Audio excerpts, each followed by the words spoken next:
It's called in general cost volume profit analysis. Of course, it is very much developed in businesses. Very large businesses, they have their own ways of doing this analysis. What we will do today will be a general guidance to the idea, because this cost volume profit means how much, at what cost, for what profit. Generally, this is the idea. And we have to find the tools in order to measure, to control, to calculate. And the key expression in this cost volume profit analysis, or CVP analysis, is the break-even point.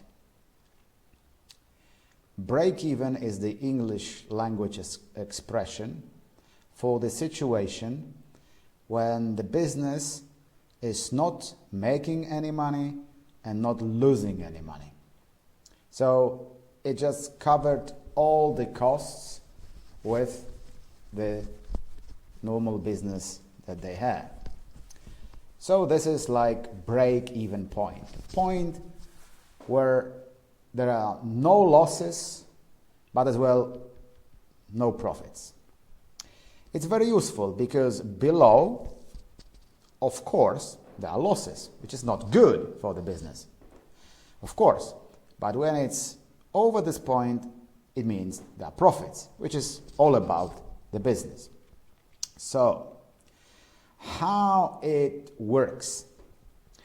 We will make a very, very simple exam with a small kiosk producing sandwiches. A very simple sandwich, when we have just like one type of a sandwich, and we sell this sandwich for $5. Maybe it's sort of large sandwich, very fancy. And because we have just one sandwich, one type of sandwich, we could put these variable costs of this sandwich into it. So bread, ham, tomato, salad, eggs, whatever. And per sandwich, it is $3. These variable costs, because they are directly related, linked with the sandwich. This is the ingredients that come into sandwich. We make a very simple example. And then we have to work out this concept of contribution. This is very important in management accountancy, this contribution margin. I mean, contribution margin, and contribution margin per unit. We will fix ourselves on contribution margin per unit. And the formula is that it's price of a unit minus variable cost. It's contribution margin. I mean, price as well, you could use expression sales, you could use expression revenues, but to make it simpler, it's just price, what comes for the sandwich to the company. Minus variable costs, we have this contribution margin per unit. Why do we call it contribution? This would be a very fair question, because it contributes to cover our fixed costs. We have to cover them somehow, and the only way that we have the money in our company is by selling a sandwich. So when we have this variable cost, what is the cost of ingredients, the rest of this price would be sort of contribution to cover our fixed cost that we have no matter what. You remember, we just told about that. So we have this very simple example. When this contribution comes to cover our fixed costs, rent, insurance, electricity for lighting, and so on. So, yes, they do not change with the number of sandwiches, because, for example, the rent, we pay the same amount, like $500 per month, if we sell one sandwich or 1,000 sandwiches, doesn't matter. So, we have this variable cost. They are sort of expanded here, like lettuce, butter, and so on. Many of them 3. So when we count this, our contribution margin per unit, which is called like that, it's $5 minus $3 equal $2. These $2 are a very important number. We will just find in a moment why. Because we could calculate easily these variable costs, easily, in this example, by measuring how much bread, how much lettuce, how much butter, calculate, and so on. So we have that, and we calculate the contribution margin per unit. Now, we have to calculate this legendary break-even point. Firstly, we will calculate it in units, in number of sandwiches that we need to sell. Because there's a fundamental question.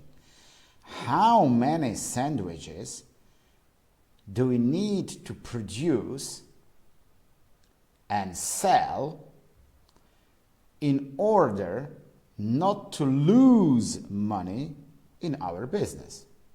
So this is the break-even point in units. So as we have this example, let's imagine that our fixed costs would be $20,000 in our business, in our shop. So our break-even point in units will be fixed costs divided by this very nice contribution margin per unit. So we divide $20,000 per $2, what makes 10,000 units, 10,000 sandwiches. If we stop here for just a little moment, we will understand that. Because, say, we will sell these 10,000 sandwiches, right? Every sandwich, $5. So when we take these $5 and we chop this $3 that goes to variable costs, so we just don't talk about variable costs because they are covered in the sandwich. Then there's the remaining $2. And these remaining $2 are accumulated to pay our fixed costs. And we accumulate, and when we have 10,000 sandwiches per $2, we accumulated enough to cover our fixed costs. So, it means that this business has to produce and sell 10,000 units in order to break even. Very nice. But then you could ask as well, when you talk about business, somebody would say, yeah, but pieces, but how much of volume of sales means how much money we have to touch in order to be break even. So there's several ways of calculation, but the most advisable, the most logic, probably is this one. Because in order to calculate this minimum volume of sales that would cover all our fixed costs and at the end we would be at zero, we have to find our contribution margin ratio.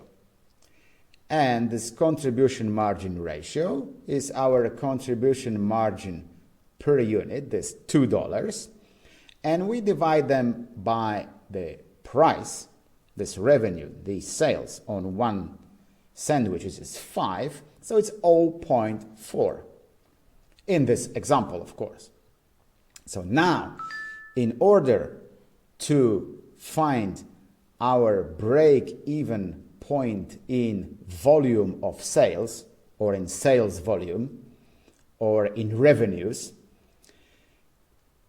we have to make the following calculation. Fixed cost, which is $20,000, we divide by 0.4, which means that we arrive to $50,000.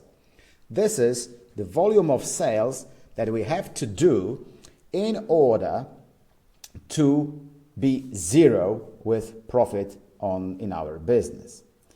Of course, it's in line what we have just calculated in units, because we calculated 10,000 units. If our price is 5, so 5 multiplied by 10,000 inevitably is 50,000. But here we have this expression of contribution margin ratio, which gives in different way, but more proper logically, the figure of our volume of sales. Now, we have now an example, exercise. We have to calculate something. We have all the data as in the original example, but there's a change that happens. And there's a very, very fierce competition on the market.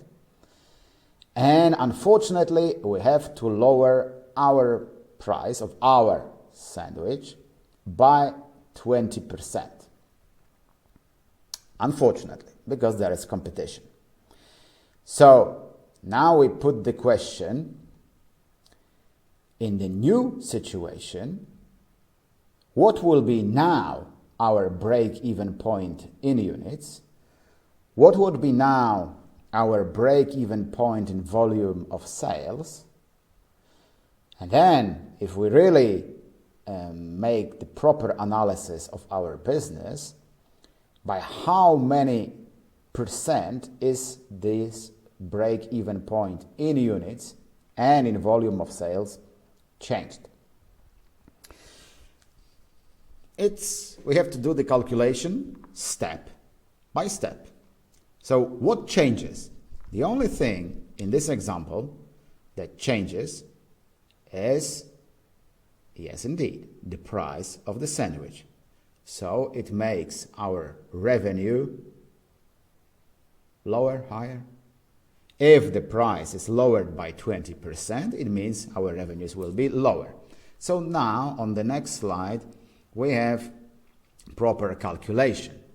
So we have the new price, and the new price is 5 minus 20% of 5 equal 4.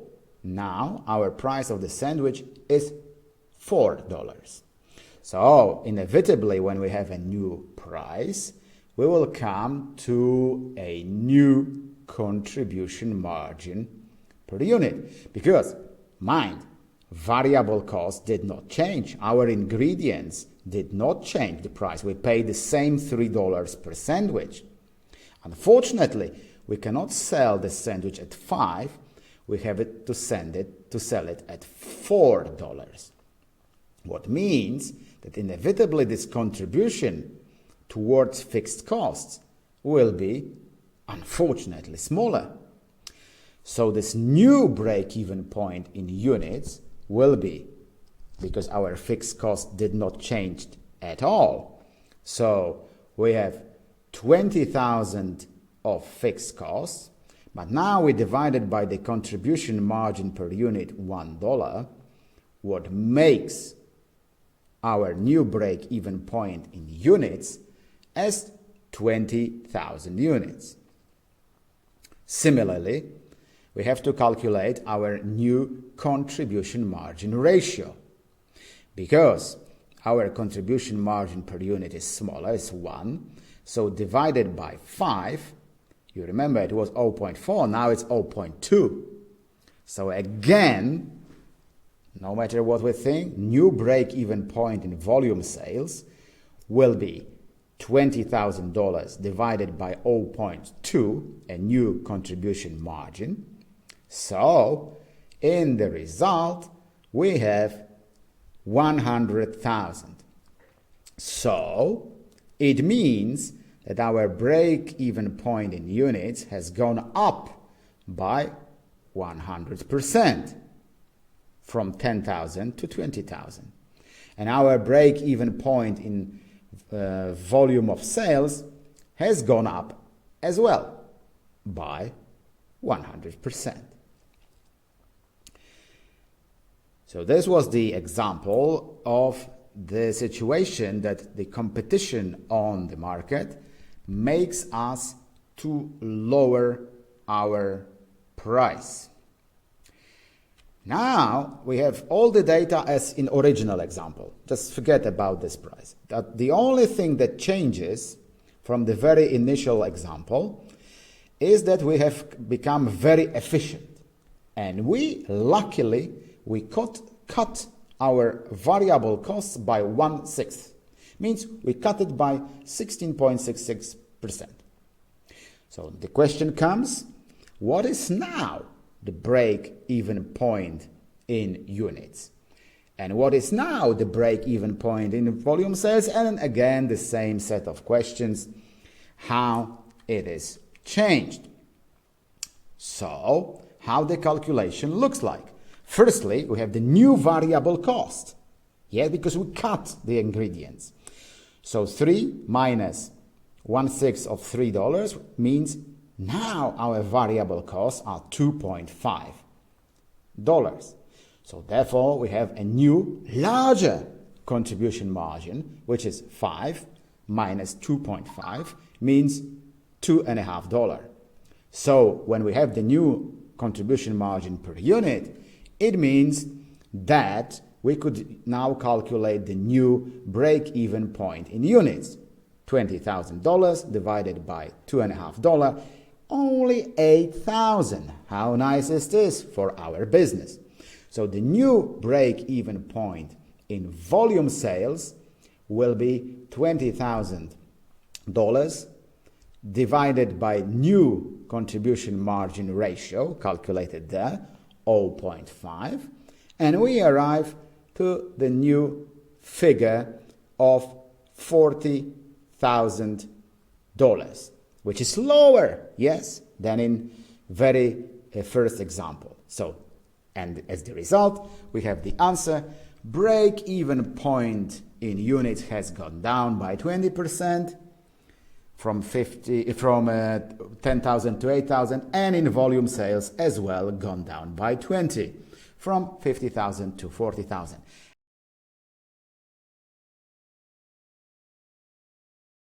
A first sort of scenario analysis when we had to lower our price. As you probably could guess, break-even point had to go up because we have less money in our pocket after selling our sandwich. And our as well break-even point in volume sales as well went up by the same proportion. Now, we made a second example when we were very efficient, therefore we cut our variable costs, and we maintained the price of our sandwich as 5. So still we had this situation when actually, because we were so efficient in cutting variable costs, we needed to sell less to cover our fixed costs because we maintained the price, which is very important. So break-even point has gone down by 20% and volume sales, break-even point volume sales as well. So you might ask, so it is so simple, it always goes by the same proportion. Yes, it's simple, I agree. Now it is sort of fancier. Let's have a look on this example. We again have the data as at the beginning, as in the original example.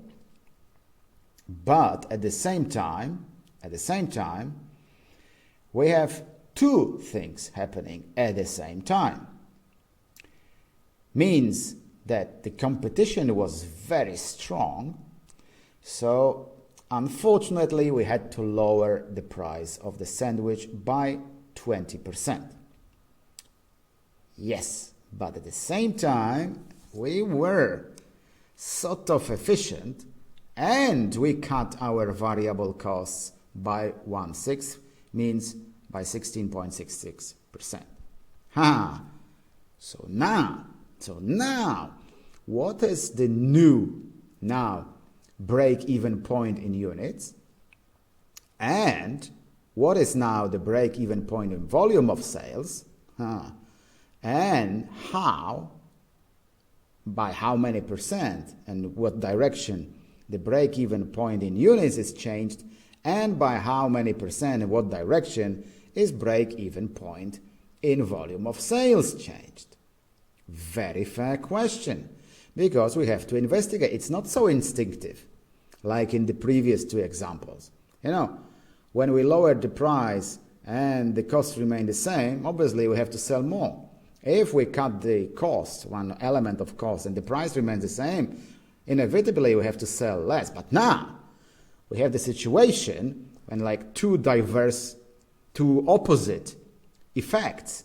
One is that we have to lower the price, so we receive less money, but at the same time we lowered our variable costs while fixed cost remains the same. So what are we going to do, and what will be the solution?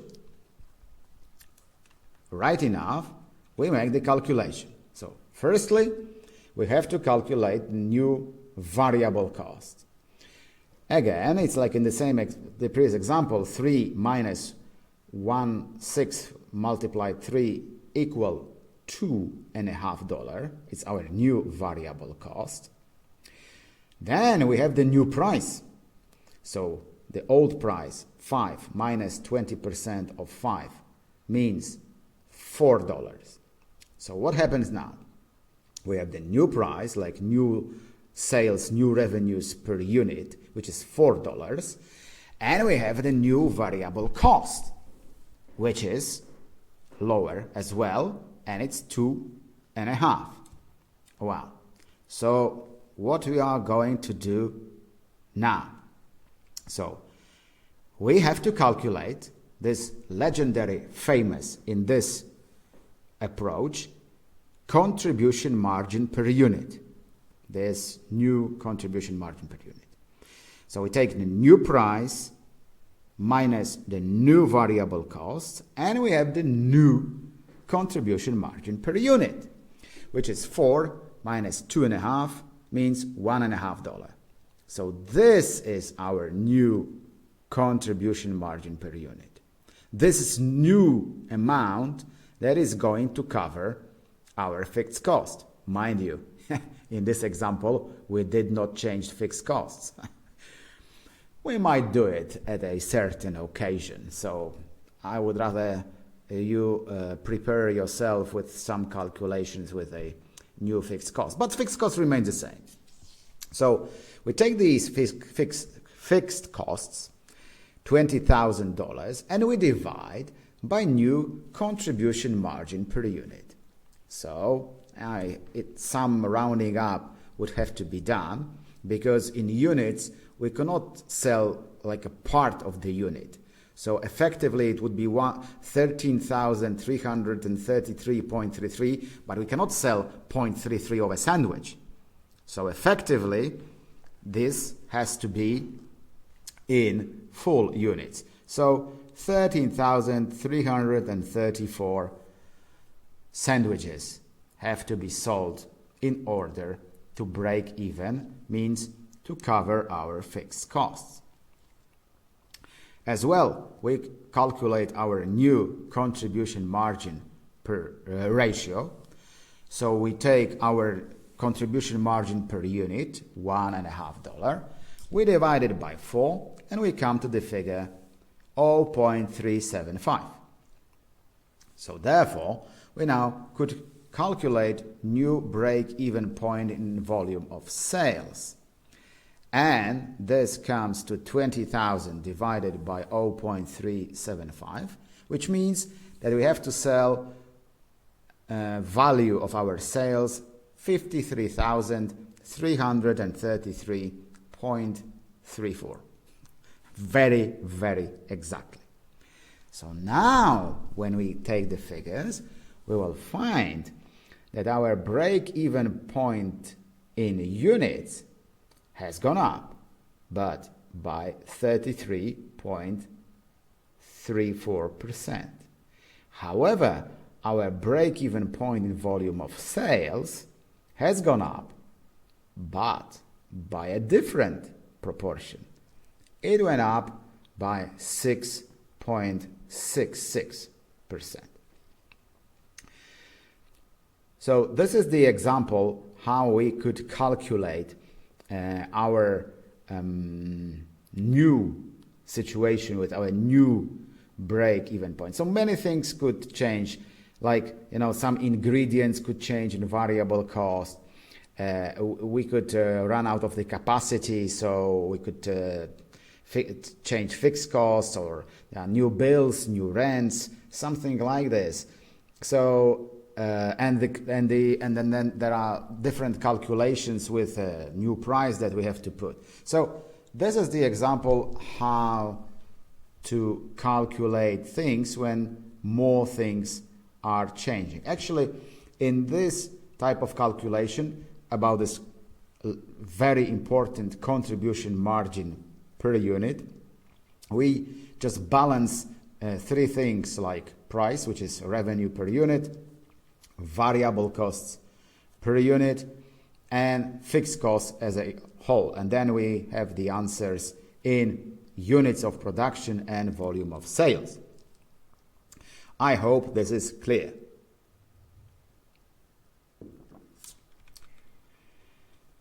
Just to make you really sure that you grasp this, we have this very nice graph here where we could put on a very nice graph what we already had. So if we concentrate well, this blue horizontal line at the sort of F is our fixed cost if in plural. So fixed cost. As we know already, you remember the sort of green graph that we had earlier in the lecture. So this is fixed cost. And then we add the variable cost. So it goes in our simple calculation as a straight line going up. So it builds a sort of trapezoid figure. And then we have our sales, which is price per unit multiplied by number of units. So it has to start at the point 0, because when we sell 0, we have 0 revenue. That's clear. So when we start selling, obviously we try to sell at a certain logic price that at a given moment it will cut this upper blue line, which actually shows our total cost, which is the sum of fixed cost and variable cost. So there's a certain point, hopefully, there's a certain point that these two lines intersect, and this point is this break-even point. So this is how it looks on the graph. Then we have this sort of a reminder with a very nice formula how it's all calculated. So this break-even point is the point where total sales or revenues or like accumulated price that it comes to our business equals our total costs. So total sales revenue equal total cost means equal fixed cost plus variable costs. So when we want to calculate this break-even point in volume, we take the fixed cost and we divide by sales revenue per unit, which means in a simple way price, and then variable minus variable cost per unit.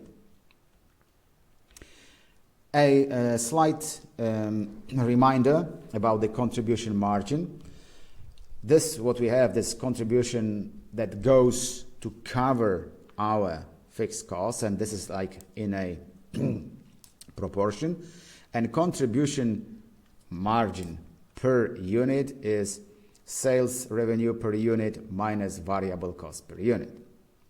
We as well have something called margin of safety. And this is the extent to which the planned volume of output or sales lies above the break-even point. Because you might think, okay, we calculated this break-even point, but and we think, let's say it's 10,000, but we think we will sell 15,000. So then there's a question, what margin of safety will it give it to us? So this margin of sales is expected sales minus break-even point, of course, divided by expected sales. It's nothing too complicated, but there is a formula to express this. When somebody says about margin of safety on sales, then you know what it is. Then a quick word about pricing. This is important because price is actually this amount of money charged for a good or service. So if we express it in an economic point of view, like broadly, as it says here, price is the sum of the values consumers exchange for the benefits of having or using, having the product or using the service. But there are a couple of mistakes in pricing done by companies. It's important to mention this, that companies tend to be too cost oriented. They calculate the price only based on costs. They do not see demand, they do not see competition, things like that. And very often companies stick to the price. They do not revise the price. Like if market changes, price as well has to be sort of revised. Because if you want to be competitive, you really need to know what happens on your particular market. And these prices often do not take some considerations from the marketing, like place, product, promotion. These are like additional costs, additional circumstances. So companies often forget about this in pricing. Again, companies often stick to one price, and they have one price wherever they could be.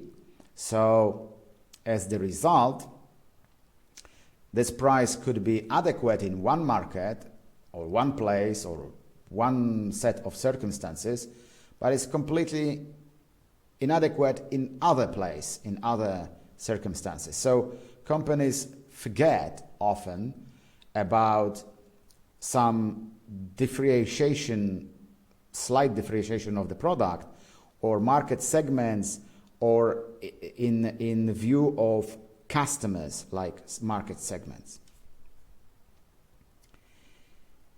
And if you are too greedy in your pricing, then unfortunately you might scare your customers and they might go to another place. So you are greedy, you want to price as high as possible, but when you exaggerate, you lose your customers, unfortunately. But as well, if you are too conservative and you think only, okay, I will just make small gain on my production, then perhaps you are losing the opportunity of making more money. So if you charge too little, it may happen that in fact, you make your revenues lower than they should be. So this is worth to consider when you are at your businesses and you decide about the prices. Look on this lecture and have the reflection about that. Now, so how should we make our pricing? There are a couple of concepts how to price. And this cost plus pricing is one of the most common, because what you do, you use something called markup. We do not say margin, we say markup. I will tell you why. So this is the markup is something added to the costs of production. So we have all our costs, direct, everything we use in production, and we use our price as a markup, like a fixed percentage. What happens? Say your business makes a product and your cost is 100. So assume for a simple thing that your markup would be 50%. So what you do, you sell at 100 plus markup, which is 150. Why we do not call it margin? Because margin would be other way around. From 150, it's 1/3, which is the margin. So this markup. And why is it so popular? Generally, because it's easily seen, this markup way. You just say, okay, these products we mark up 5%, these 20, these 30, and everybody knows how to do it. And then it's done like that. So it's based on cost.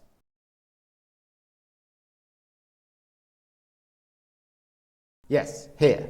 Because so far, we put a special attention to the point of break-even.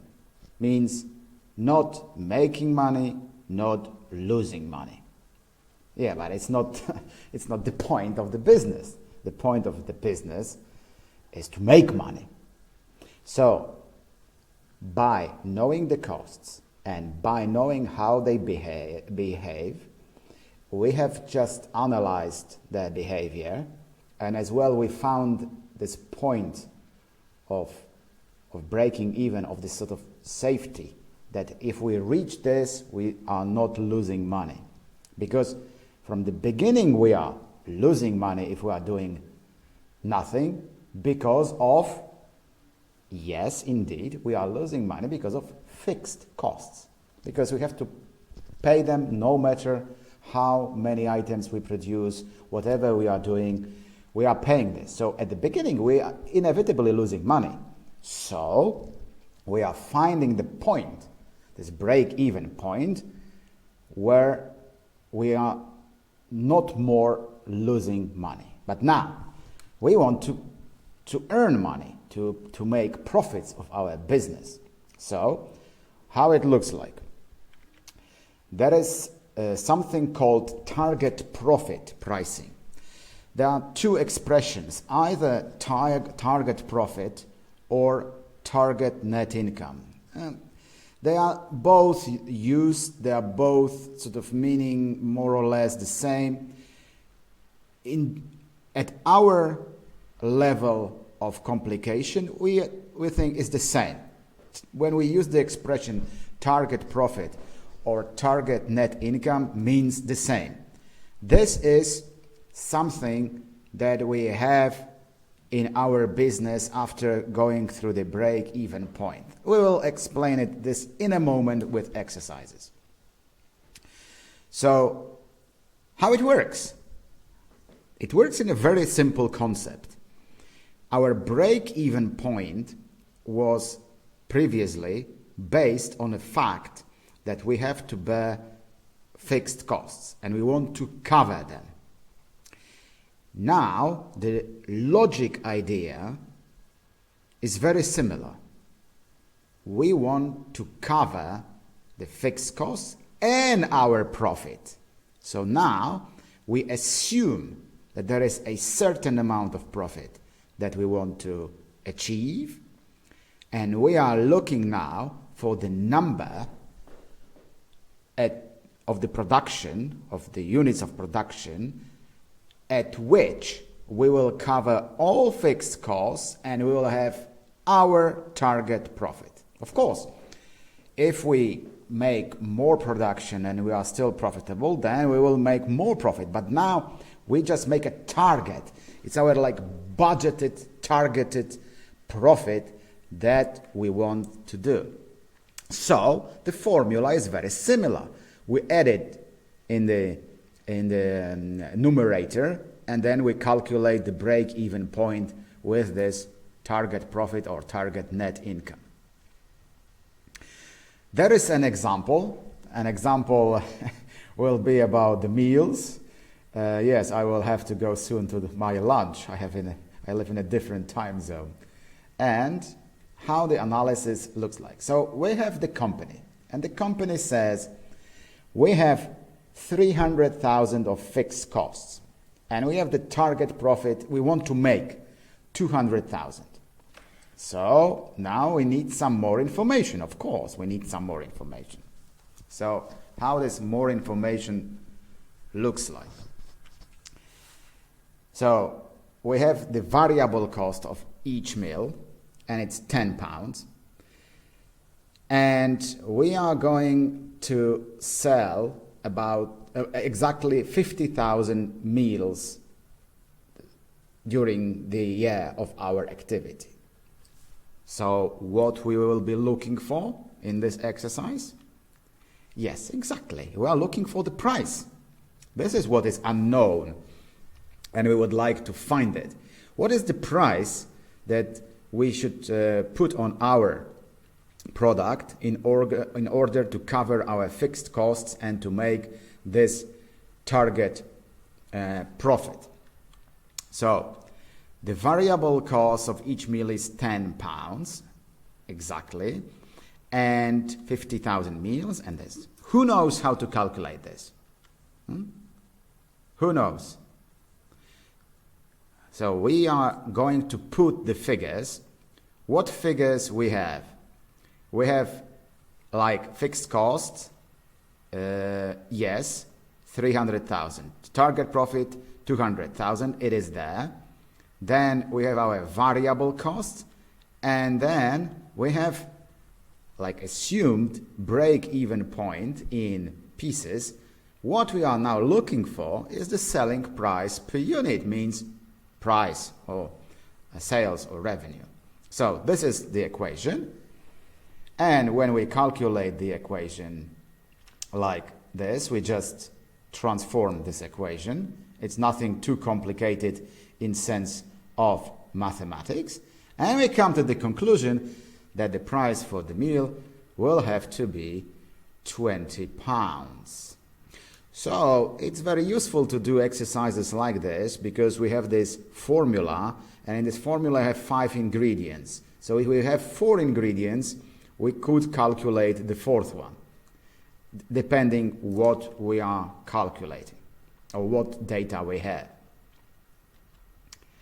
How does it looks like in the picture? You know the picture. It looks like that. The blue is the fixed cost, which is horizontal. And then we have the total cost, because we had variable, so it's the red line. And then we have the total revenue, which is the green line. And at a certain moment, it just cuts. It cuts the red line. So this is the break-even point without any target profit. But when we add up target profit, then of course it will be in a higher place. I suppose it's sort of clear. Now, we have another example. We have another example. this break-even point, we know it's like making 0, but we may add up this target profit or target net income.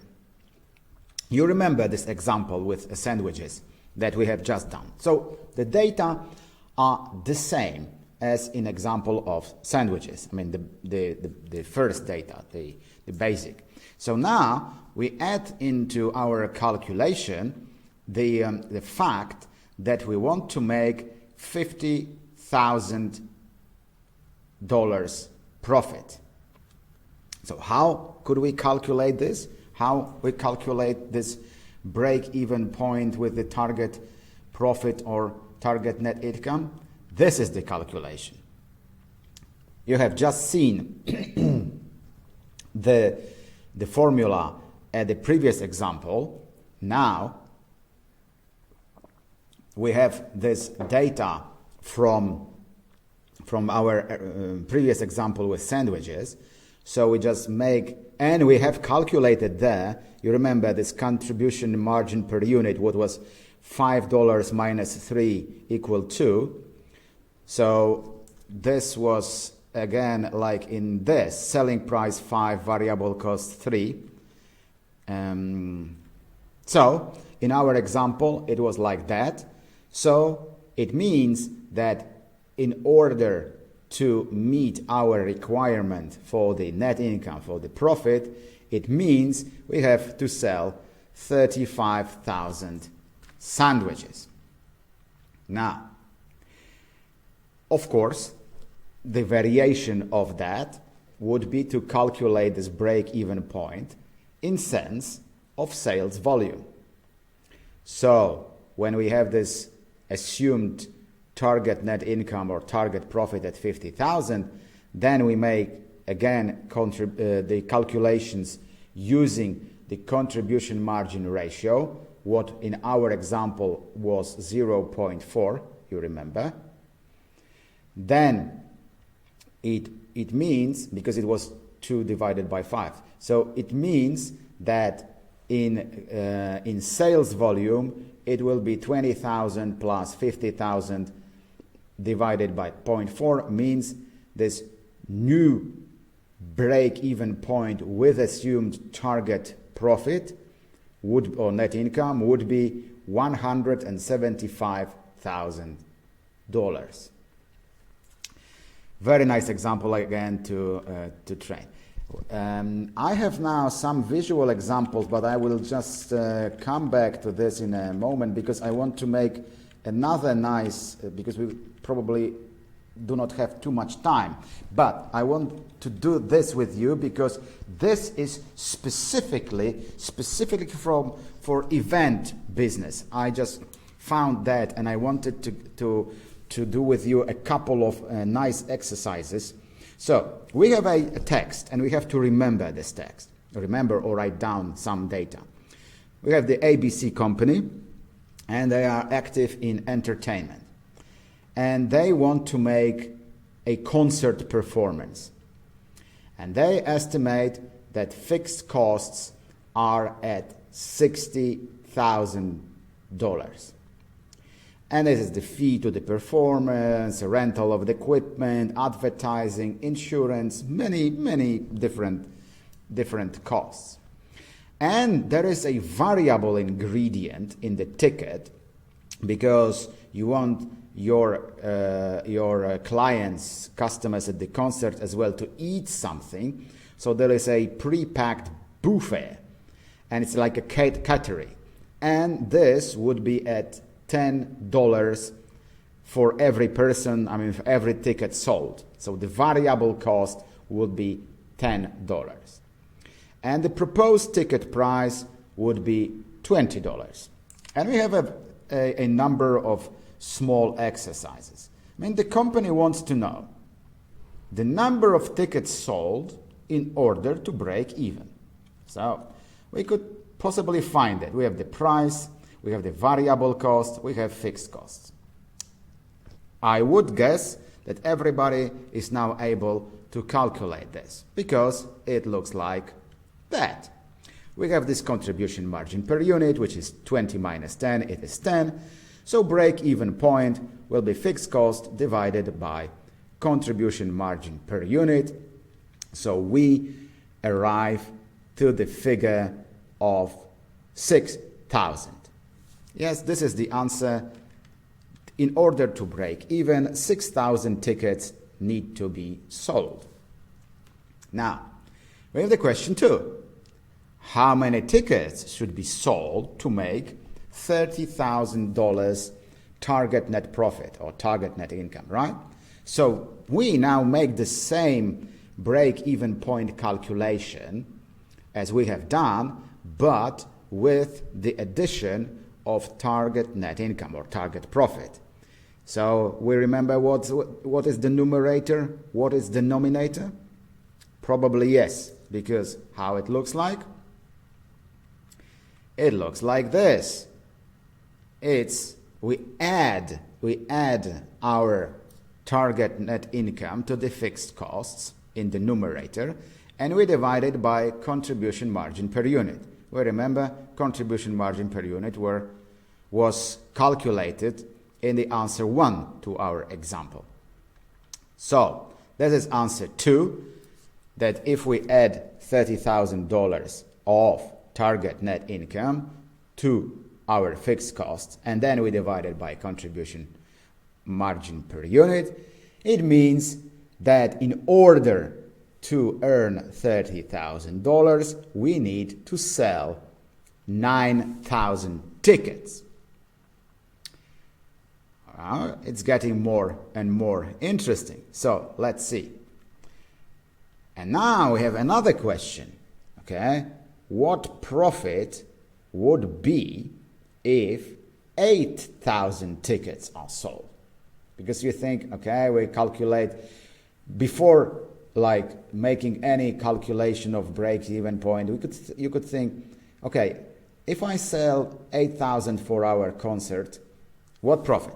So let's calculate. We have like total contribution, the total contribution that is there to cover our fixed costs and to cover our target profit would be what? Because if the price of the ticket is 20 and the variable cost is 10, the contribution margin per unit is 10. So it means that the total contribution is 80,000. I mean, mathematically it's maybe not too advanced, but you have to make this logic of economics and finance, right? You have to do it. So profit would be total contribution that we have minus fixed cost, because firstly this contribution serves to cover our fixed costs. Therefore, 80,000 minus 60,000 is 20,000. And it's our profit at 8,000 tickets sold. Now, we have another nice example. This would be, what would happen with the profit if sales are increased further but by 10,000 tickets?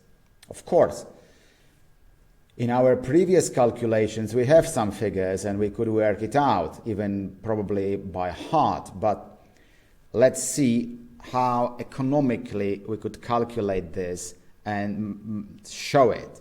Yes, what would happen with our profit target net income if we increase like from our sale of 8,000 to 9,000? So yes, we could see it clearly that when we have the additional 10,000 tickets sold, it means that for any additional 10,000 tickets sold, we have additional contribution, which is 1,000 multiplied by 10, which is 10,000. So it means that 9,000 tickets, the profit is higher by 10,000, equals 30,000. Of course, it means that we generate more and more income. So if we sell again like 10,000 more, like 1,000 more, so we'll have 10,000 tickets, it would mean our profit would be 40,000. But please remember that if we sell 5,000 tickets, what happens? What profit? And if we sell 6,000, you remember, until we go to the break even, we have no profit. We just generate loss, right? You remember. So it looks like this. And now we have the question 5.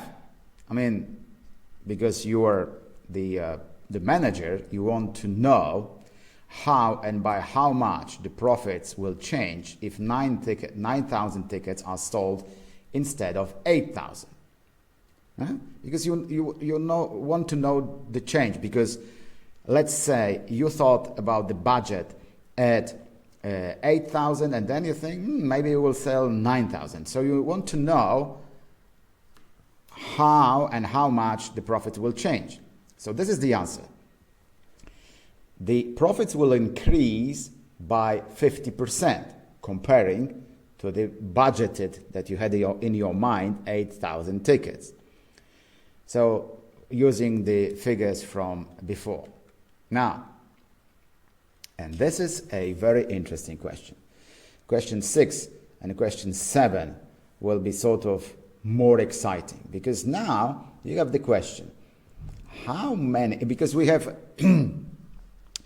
we have the situation when we covered our fixed cost, of course we cover our variable cost at the very beginning, and then we try to find our possible profit. So now we have a question put like this: how many additional tickets must be sold to cover extra cost of TV advertising of $8,000? Look,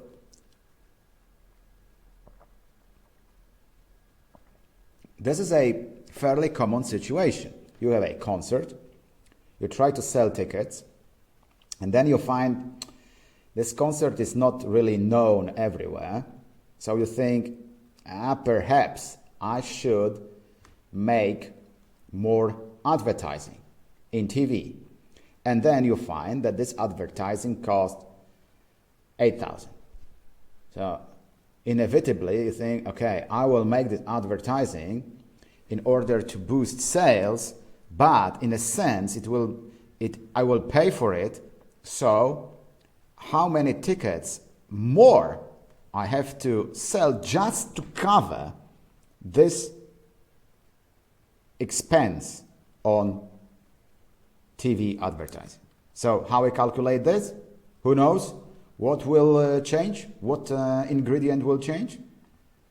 Of course, fixed costs will go up, because we just pay it, and no matter how many tickets we'll sell, we'll pay it. It's fixed. So as we know that this contribution margin per unit is 10, and our fixed cost will grow by $8,000, it means that we have to divide $8,000 of additional fixed cost by contribution margin, which is calculated based on price and variable cost. And it means that we need to sell 800 more tickets just in order to cover this TV advertising. How nice is that? And now we have at the end the most exciting, I would say, task, which is question 7. What should be the price of the ticket in order to make 30,000 profit on sales of 8,000 tickets at given fixed and variable costs? So we remember what amount of fixed costs we have. We remember what we have as variable costs. All right. and now we want to make 30,000 profit, and we know that it's based on sale of 8,000 tickets. You remember, it is similar to the concept of this finding a price for a meal. So you should probably know how to calculate this. So quick calculations, very exciting. It looks like this. We have the target profit, which is 30,000. Our fixed costs are at 60,000, but remember. So our variable costs at 8,000 tickets would be 80,000. Okay. Now, total revenue required, it's 60,000 plus 80,000 plus 30,000, what means it's 170,000.